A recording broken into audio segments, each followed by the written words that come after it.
আল্লাহ তাআলার কিছু হক রয়েছে, এগুলি হলো নামাজ। আল্লাহ তাআলা হুকুম করেছেন ইন্নাস সালাতা তানহা আনিল ফাহশাই ওয়াল মুনকার।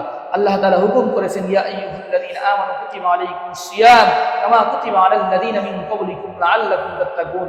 যে বান্দা তুমি রোজা রাখো। আল্লাহ তাআলার হক হলো যাকাত দেওয়া, আল্লাহ তাআলার হক হলো জুমার নামাজ আদায় করা, আল্লাহ তাআলার হক হলো বান্দা যখন ফরজ রোজা চলে আসে, রমাদান মাসের রোজা, এই ফরজ রোজাগুলি তুমি আদায় করো।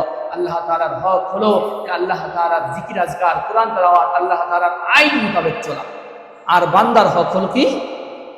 আপনার অধীনস্থ যারা রয়েছে, আপনার ছেলে পেলে পিতামাতা, তাদেরকে আপনি লালন পালন করবেন আপনার সামর্থ্য অনুযায়ী। বান্দার হক রয়েছে আরেক ভাইকে কষ্ট দেওয়া, মিথ্যা বলে অপবাদ দিয়ে অমুক বাড়ির যুবতী মেয়ের বিয়া ভাঙ্গিয়ে দেওয়া, এটা কি বান্দার হক? মিথ্যা বলে, গীবত বলে, বাড়ি হইল 200 গজ ভিতরে, সেই জায়গা থেকে যখন যাচাই করে মেয়ের যা কিছু আছে তা তো বলেই বলে না, আরো অপবাদ দিয়ে, আরো চুলখুরি করে, আরো তার উপর বিভিন্ন ধরনের কথা বানিয়ে বলে সেই মেয়ের বিবাহ ভেঙে দিচ্ছে। সেই পিতামাতার একজন কন্যার আদরের মেয়ের বিবাহ সে ধ্বংস করে দিচ্ছে। এরকম সমাজের মধ্যে, এই সমাজের মধ্যে নাই, আছে? সম্মানিত মুসল্লিয়ানি কেরাম, এটা কি বান্দার হক আদায় হলো? আরেকজনকে মিথ্যা মামলা দিয়ে, আরেকজনকে মিথ্যা হয়রানি করে, মিথ্যা চাপাচাপি করে, আরেকজনের মিথ্যা অর্থ সম্পদ আপনি খেয়ে ফেললেন জোর দখল করে, এগুলি কি বান্দার হক আদায় হলো? আল্লাহ পাক দেখেন কি বলেন, আমি আল্লাহ পাক রব্বুল আলামিন কাল কিয়ামতের ময়দানে বান্দা তুমি আমার হক আদায় করো নাই, নামাজ পড়ো নাই, আমার কাছে মাফ চাইছো, আমি মাফ করে দিব। রোজা রাখো নাই, আমার কাছে মাফ চাইছো, আমি মাফ করে দিব। কিন্তু বান্দা তুমি আমার যতগুলি হক মারলা, এটা আমার মাফ করার অধিকার আছে, কিন্তু আমার গোলামের, আমার বান্দার তুমি হক মারলা, 1 ইঞ্চি হক মাফ করার অধিকার আমার আল্লাহর নাই। কাল কিয়ামতের ময়দানে 1 টাকা 2 টাকার বিনিময়ে আপনি যদি 1 লক্ষ 1 কোটি হোক না কেন, আপনি যদি দুনিয়া থেকে মাফ করাইয়া যাইতে পারেন, সেটা তো ভালো কথা। যদি 1 টাকা হয় না কেন, অর্থ ছোট হতে পারে, বড় হতে পারে, যদি আপনি মাফ না করাইতে পারেন, এই 1 টাকা 2 টাকার বিনিময়ে, অর্থের বিনিময়ে, এই বান্দার হকের বিনিময়ে কাল কিয়ামতের ময়দানে 50,000 বছর তার পিছনে পিছনে দৌড় বাড়তে হবে।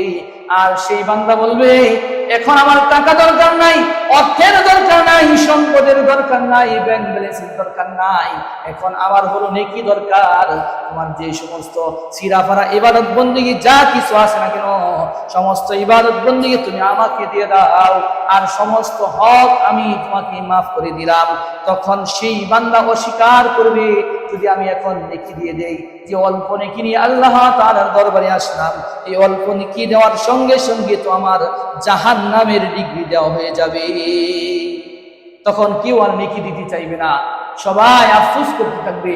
এই জন্য সম্মানিত মুসল্লিয়ানি কেরাম, বান্দার হক এই বর্তমান জামানার মধ্যে আমরা অনেক মারতেছি। হইতেছে কি হইতেছে না? সম্মানিত মুসল্লিয়ানি কেরাম, তাহলে মানুষের হক মারা যাবে না, মানুষের হক মারা যাবে না। পিতামাতা মারা গিয়েছে, কথাগুলি খেয়াল করে বুঝবেন, সমাজের সাথে বাস্তবতা মিলাইবেন। পিতামাতা মারা গিয়েছে, 1 বছর গেল, 2 বছর গেল, 1 যুগ চলে গেল, তারপরও ভাই যারা রয়েছে বোনের হক পরিশি দিতেছে না। আছে কি আছে না?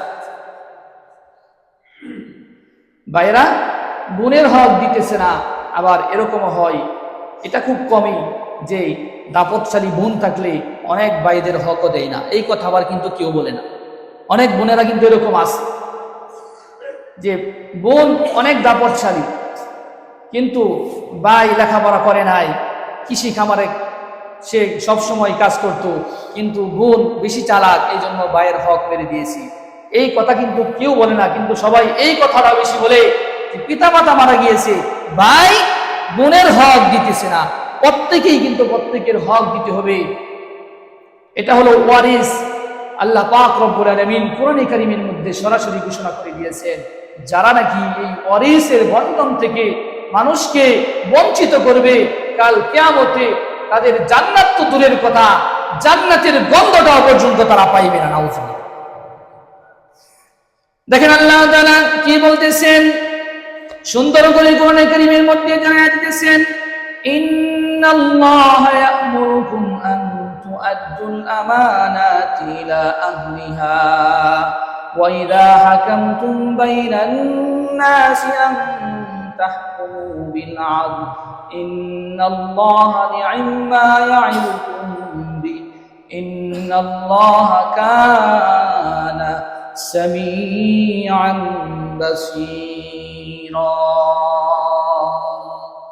আল্লাহ তাআলা এই আয়াতের মধ্যে বলতেছেন, ইন্নাল্লাহা ইয়া'মুরুকুম আন তু'আদ্দুল আমানাতি ইলা আহলিহা ওয়া ইযা হাকামতুম বাইনান নাসি আন তাহকুমু বিল 'আদল।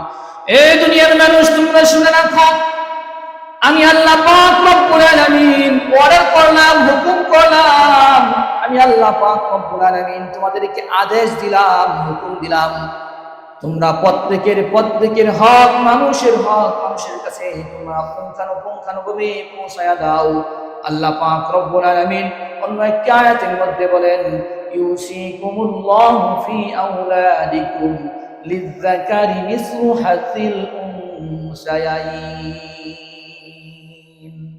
লিযযাকারি মিসলু হাযিল উনসায়াইন। এক ভাইয়ের অর্ধেক অংশ পাবে এক বোন। চিল্লায় বলি সুবহানাল্লাহ। এত আস্তে বললেন সুবহানাল্লাহ। এই বিধান যিনি চালু করে দিয়েছেন তিনি কে? লিযযাকারি মিসলু হাযিল উনসায়াইন। ভাই যতটুকু সম্পদ পাবে এর অর্ধেক পাবে একজন বোন। আর সম্মানিত মুসলিয়ানি কেরাম, পিতা মাতা মারা গিয়েছে, 1 বছর গেল, 2 বছর গেল, 5 বছর গেল, 1 যুগ চলে গেল, কিন্তু ভাইয়াঞ্চারি যারা আছে, 2 ভাই হতে পারে, 3 ভাই হতে পারে, 5 ভাই হতে পারে, কিন্তু বোনদের হক এখনো দিতেছে না। এটা তাদের হক মারা হলো। এই হকের জন্য তার সমস্ত ইবাদত বন্দেগী বিফলে যাবে কাল কিয়ামতের ময়দানে। এমনকি আল্লাহ তাআলা এরকম কঠোর ঘোষণা করে দিয়েছেন এই পৃষ্ঠার মধ্যে, এই সূরার মধ্যে। আল্লাহ পাক রব্বুল আলামিন বলেন, এরা তো জান্নাত তো দূরের কথা, তারা যদি তাদের জীবনে কোনো দিন বাকি নাই যে তাহাজ্জুদ করে নাই, জীবনে কোনো বছর বাকি নাই যে তারা হজ করে নাই, জীবনে কোনো রমাদান বাকি নাই যে তারা রমজানের রোজা ছাড়ে নাই, প্রত্যেকটা রমজানের রোজা তারা রেখেছে, প্রতিটা বছর তারা হজ করেছে, প্রতিদিন তাহাজ্জুদ করেছে, কিন্তু বোনদের হক মেরেছে, বোন ভাইদের হক মেরেছে, পিতা মাতার ওয়ারিস একজন আরেকজনকে বঞ্চিত করলো। এরা জান্নাত তো দূরের কথা, জান্নাতের গন্ধ তারা পাবে। এরকম কঠোরভাবে আল্লাহ পাক রব্বুল আলামিন বলে দিয়েছে, কিন্তু আমরা এর প্রতি আকৃষ্ট হয়ে আছি। এর প্রতি কি আকৃষ্ট? আপনি কেন আকৃষ্ট হয়ে থাকবেন? দেখেন, আল্লাহ রাসূল সাল্লাল্লাহু আলাইহি ওয়াসাল্লাম বলতেছে যে, হে আমার উম্মতেরা, তুমি প্রতিদিন শুনতেছ অমুক এলাকার অমুক ব্যক্তি মারা গেছে, আব্দুল জব্বার মারা গিয়েছে, তার বাড়িতে, নিজ বাড়িতে জানাজার নামাজ অনুষ্ঠিত হবে, অমুক সময় তার জানাজার নামাজে তুমি অনুষ্ঠিত হয়েছ, তোমার পিতা মারা গেছে, তোমার মাতা মারা গিয়েছে, তোমার আত্মীয় স্বজন অন্য মানুষ সবাই মারা গিয়েছে, তুমি কাউকে দেখো নাই যে 1 ইঞ্চি পরিমাণ সম্পদ কবরে নিয়ে যেতে। আমরা কি দেখছি? তাহলে এই নাপাক জিনিসের প্রতি আমাদের কেন এত আকৃষ্ট থাকবে? সম্মানিত মুসলিয়ানি কেরাম, আল্লাহ তাআলার প্রতিটা হুকুম আহকাম, মানুষের হক, বান্দার হক পুঙ্খানুপুঙ্খানু যাতে আমরা আদায় করতে পারি, এতটুকু তৌফিক আল্লাহ তাআলা আমাদের সকলকে দান করে। আমরা সকলে বলি আমিন। এবং আল্লাহ তাআলার হক যাতে আমরা সকলে আদায় করতে পারি, আল্লাহ তাআলা আমাদের সকলকে তৌফিক দান করে। আমরা সকলে বলি আমিন।